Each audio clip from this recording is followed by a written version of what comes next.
Kun sagantaa BBC Afaan Oromooti. Nu waliin tura.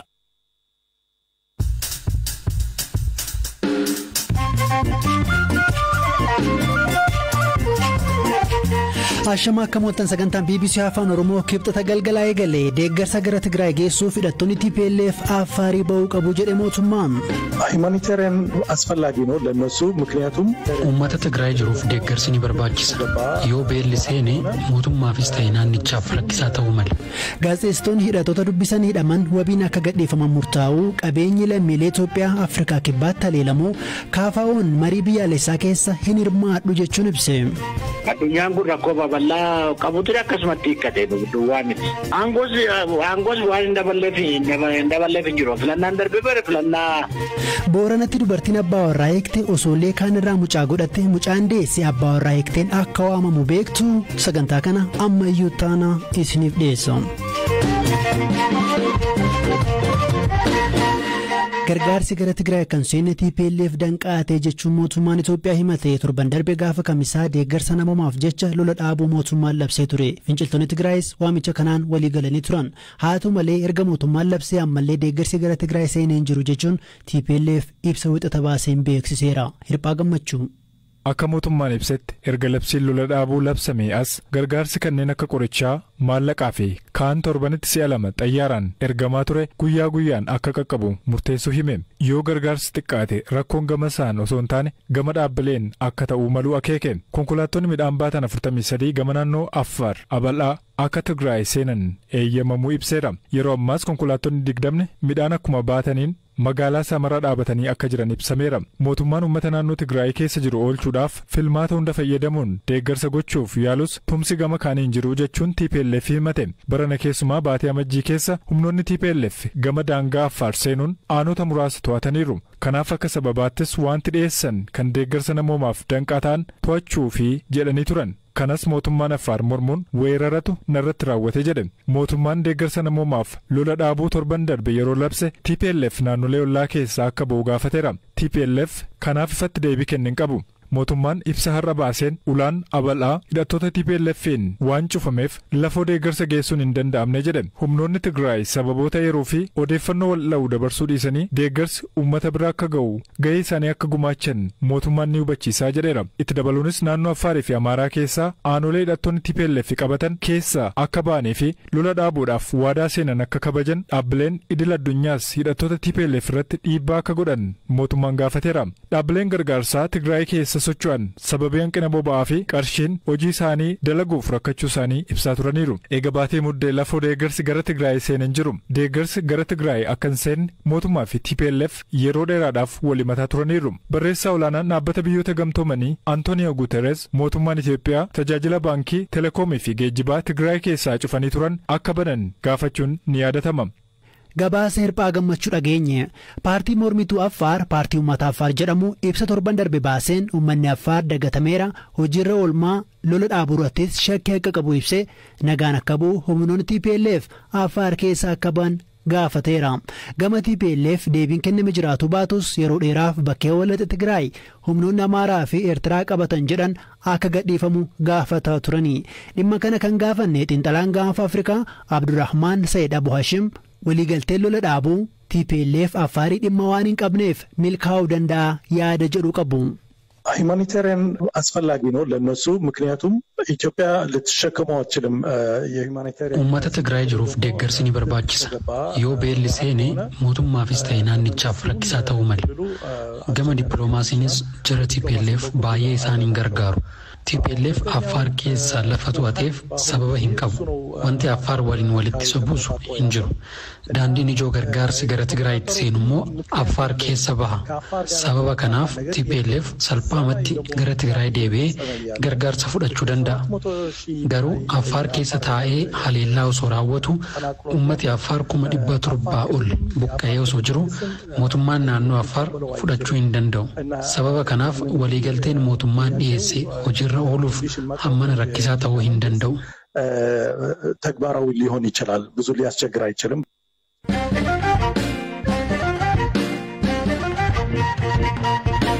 Afrikaa kibbaa Darbaanitti haliilaan baqattoota irratti xiyyeeffatee raawwatuun gabaafamaa jira. Baqataan Itoophiyaa magaalaa Darbaanii dubbisne Dastaa Laamirroo lammiilee Itoophiyaa irratti haliilaan qaama irratti ga'e jiraachuu baatus suuqonni isaanii jalaa saamamuu BBC'tti himeera. ጥቃት ወይም የነበረው ቫዮለንስ በኢትዮጵያውያን ብቻ ያነጣጠረ haliilaan Afrikaa kibbaa Darbanitti qaqqabe lammiilee Itoophiyaa qofa otoo hin taane baqattoota hundarratti xiyyeeffate. Haliilaan sun Dudulaa Operation kan jedhamu yoo ta'u naannoo Johannesburgii jalqabe isa bu'uura godhachuun iddoo muraasatti saamicha raawwachuudhaaf yaalanii turan. Baqattoota seeraan alaa dookumentii hin qabne biyyattii keessaa baafnaa jedhu. Yeroo saaman garuu kuni ragaa qaba suni ragaa hin qabu hin jedhani. Kana sababa godhatu. Darban irraa kiiloomeetira 18 bakka fagaatu naannoo Kiloomoonz jedhamutti haleellaa suuqota dhalattoota Itoophiyaa 4 irratti qaqqabsiisaniiru. Miidhaan namoota dhalattoota Itoophiyaa irra ga'ee garuu hin jiru. Saamicha itti fufnaan qaamoleen nageenyaa eegumsa irra turan saamicha dhaabsisuudhaaf tarkaanfii fudhataniin namoonni madaa'an turaniiru. የአካባቢ የተወሰኑ ሰዎች ቆስለዋል.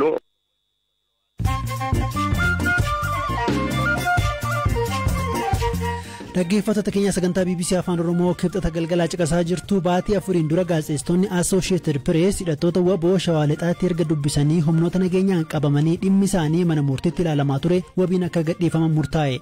Gaazexeessaa Amir Amaanii fi ogeessi kaameraa Toomaas Ingidaa garee shororkeessaa waliin qunnamtii uumaniiru jedhamuun ture ijoota 4 hidhaa kan turan. Raashiyaan haleellaa naannoo magaalaa guddittii Yuukireen Kiivitti raawwattu haalaan akka hir'istu beeksifte. Oduun kun wayita bakka bu'oonni Raashiyaa fi Yuukireen tarkii magaalaa Istaanbulitti akkaataa waraanicha nagaan xumuruun danda'amu irratti mari'ataa jiraniiti dhagahame.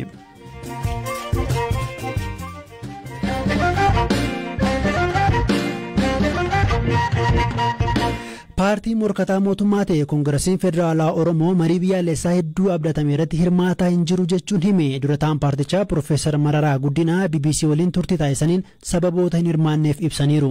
Mootummaan guyyaa ayyaana qillee qondaaltota dhaaba KFO Obbo Baqqala Garbaa, Jawaar Mahammadii fi kaan dirree siyaasaa bal'isuu fi marii biyyaalessaa hirmaachisaa ta'eef jecha dhiifamaan hiikuu ibsee ture. Filannoo biyyaalessaa marsaa jaffaa waggaa darbee waxabajjii keessa adeemsifame irratti dhiibamne irra jechuun dhaabbilee hin hirmaanne keessaa tokko KFO'dha. Ta'us dhaabichi yeroo dheeraaf mariin biyyaalessaa akka taasifamu gaafataa ture. Akka durataa dhaabichaatti mariin taasifamu qooddannaa aangoos dabalatuu qaba. Ministeera Muummee Abiy Ahmad immoo dhiyoo paarlaamaatti dubbii taasisaniin mariin biyyaalessaa waa'ee qooddannaa aangoo akka hin taane hubatamuu qaba jedhanii dubbataniiru. Turtiin Profeesar Mararaa waliin taasifne kutaan tokkoffaa kunoo. Marii biyyaalessaa irraa KFO'n hafeeraa? Keessan jiru. Maali sababni ijoo isin kaaftan? Waan lamadha. Tokko waan akkasii kana qaama bilisa ta'e malee qaama mootummaan paartiin biyya bulchu ofiisaatii uummate ta'uun irra hin jiru. Gareen hunduu irratti waliigaluutu irra jira qaama kana gubbaatti. Lammaffaa immoo eenyu dabalataa kana hunda dabalachuutu irra jira.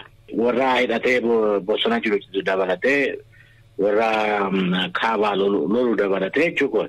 Qabsoo hidhannoo keessa jiran. Amma isaan dabalamuu baannaan nagaa fiduu hin dandeessu. Waan akkasiiti jechuudha. Kabiraa kan hin dhaga'e mariin biyyaalessaa kun diriiriidha jettan. Maa jechuudha diriiriin kun? Mootummaa fi gareen mormituu ta'anii rakkoo biyya kanaa hiikuudhaa fi 1, 2, 3 jedhanii irratti diriirii deemsuutu irra jira. Marii duwwaa otoo hin taane kanan sii kennaa, kanan kennu, kanan fudhadhaa, sanam inni jedhamu kuni gara kanatti odeeme malee inni walgahii gubbaatti wayii maal gubbaatti odeessaa ooltee galtee ciibtu hin ta'u. Kanaaf amma dhimmi kun aangoodha jedhanii kan kaasan jiru akkas jechuudha.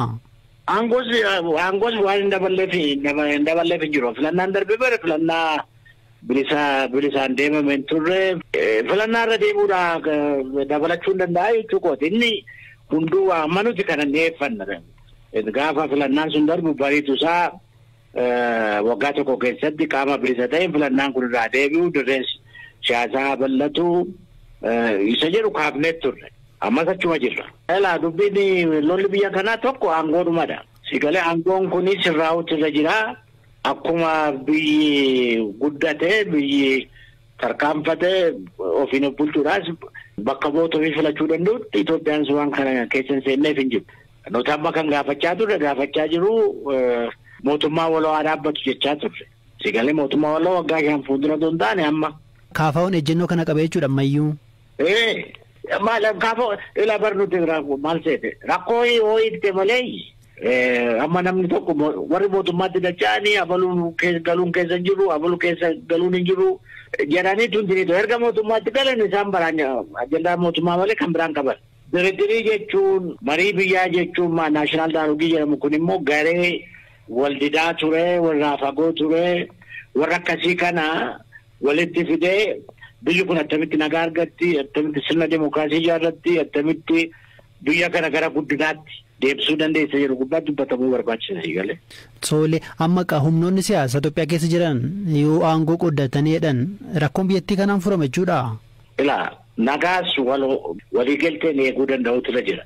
Warri sana waliigaltee godhanii nagaa fiduunaan isaa ta'u sirna dimokiraasii ijaaruun isaa ta'u guddina biyya kanaafis isaa ta'u qooda fiduu danda'utu jira. Addunyaan kun rakkoo babal'aa qabutu akkasumatti hiikkate duwwaa miti. Amma heerri biyyattii aangoon filannoo malee argamuu yookiin immoo dhufuu jedha. Maali yaadi keessan kanarratti? Eddemaasiin jedhama biyya kana keessatti filannaan dhugaa filannaan haqaa sabni biyya kanaa habalu bakka ko'aabuu jedhee filate biyya kana seenaa biyya kanaa keessatti hin turre. Xinnoo filannaan fooyyee qabu 97 yooyin 2005 gidduu waa ture kan fooyyee qabu. Filannaan biyya kanaa yeroo baay'ee filannaa dhiisiitii mirchaa jedhamu dhiisiitii qarcaayyuu ta'uu hin dandeenye. Yaa kanaa filannaa inni saba burjaajessuu barbaachisaa miti jechuudha. Filannaan dhugaan deemnee filannaan haqaan deemeera warri jedhan immoo sabatti wajjin dhiyaannee warra silaa mo'uu danda'an sakaan bosonatti sakaan qe'eetti sakaan manadhaatti sakaan maal godhanii sabni nu filate jedhanii jedhu taphan taanedha. Rakkoon biyya kanaa immoo achi keessaa burqasii galee.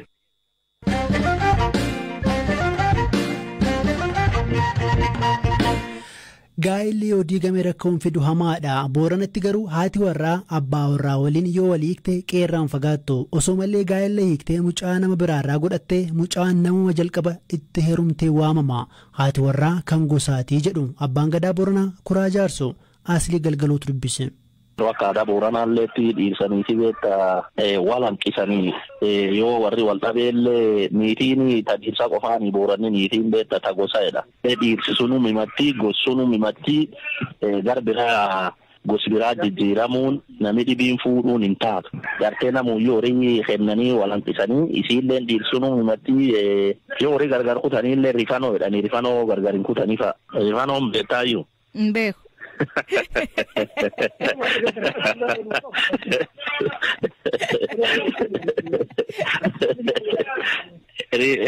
Rifano jechuun aadaa dhiirsoma niitoma jechuudha. Aadaa dhiirsoma niitoma suni yoo horiin gargar baheellee wal hanqisanii horii namuyyuu qoodanillee aadaa dhiirsaaf niitoma suni namni sunuu mimatti suni waliin jiraatti aadaa dhiirsaaf niitoma suni gargari agiin kunnellee ni jira sadarkaa qabdi. Yoo immoo wal dhabak malee jajjabaa waan jajjabduu taate rifanotullee gargar kutanii garuu dhiirsuma kalee fuudhsuun himatti ijoolleellee namumsuun himatti gosaallee hin jijjiiratanii gosi biraallee ittiin galanii sunuu himatti jechuudha. Akka aadaa Booranaatti akkasi. Amma akka aadaa keessatti aadaan namni achuma taa'u jedhu ollumsuun haa taa'u ijoolleen isaa achuma jiraatuti gosumsuun haa himatu jedhan. Hagari ammoo wal'aansee nam dhibi fuudha. Tun akkam. Garuu niitiin godaansisuu fi godaantii niitii dirqamaani niitiilleen ollumqar jiraatsuun mamqar kee jiraatteettiin inni immoo tadhibi fuudhee innilleen mana haaraa uumatee ittiin jiraachuu danda'a. Malee dirqamin addeen ifirra godaansisu hin jiru. Isiin ammoo nam dhibiitti heerumuu hin dandeettu. Namni dhibiin fuudhuu hin danda'u. Namni dhibiin ijoollee irraa dhaluu hin danda'a. Namni isiin jaalatte ijoollee dhalteettiin ilman dhalte fuudhee namni dhibiin ijoollee irraa dhalee nam sun himachuun aadaa Booranaa keessa hin jiru. Abbaa Gadaa Kuraa Jaarsoo dhageenya deebine dhaggeeffattoota keenya sagantaan BBC Afaan Oromoo kibxata galgala xumurameera. Odeeffannoon dabalataaf gara marsariitii keenya bbcafaanoroomoo.com yookiin immoo gara fuula feesbuukii keenyaa mil'achuu dandeessu. Sagantaa irraa ammayyuu ta'an isiniif dhiyeesseera kan qopheesse Hirphaa Gammachuudha. Boroo walitti deebina halkan gaariin.